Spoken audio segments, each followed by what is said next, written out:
Hi, I'm Karen Ross. I'm the Secretary of the California Department of Food and Agriculture.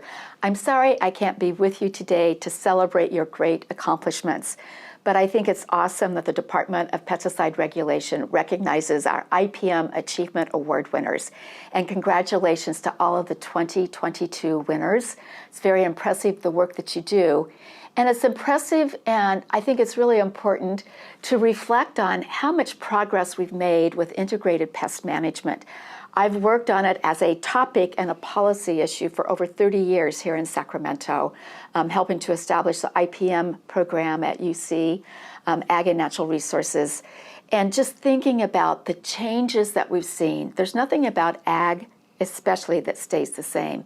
And there's certainly nothing about pest management that stays the same. We see our farmers as innovators constantly adapting, and especially now in climate change. But it's not just IPM that's happening in our fields and in our vineyards and in our orchards. As the winners list shows us, it's IPM happening in cities, in some of our most urbanized areas, whether it's schools or parks or public spaces of any kind, even turf on a Major League Baseball field. But it's also IPM happening with all of our state agencies. Here at the Department of Food and Agriculture, we're all about preventing invasive pests and plant diseases from getting into the state, and then being able to rapidly respond should they make it into the state, so we can immediately eradicate them.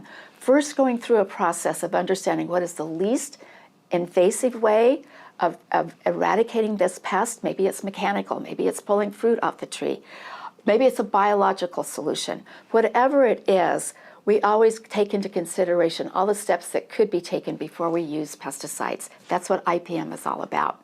We also have another winner from a state agency this year with our Department of Fish and Wildlife, really looking at those kinds of methods and best practices that can be used in this human-wildlife interface. I want to congratulate my friend Chris Geiger, who for years has been with the city of San Francisco, leading all of their IPM work. He's receiving a lifetime IPM Achievement Award. I also noticed that our friends at Cal Poly, working with our students, the future leaders of pest management, receiving an award for the work that they're doing at the Cal Poly Strawberry Center. The strawberry sector created that center to focus on sustainability and IPM, and we're creating a whole new generation of IPM leaders. I've already given a hint about Oracle Park and what they're doing on turf management and weed management, as well as our colleagues at the Department of Fish and Wildlife Services. Longtime friends of mine with the Vineyard team, headquartered in San Luis Obispo County, longtime work on IPM pest management and sustainability agencies.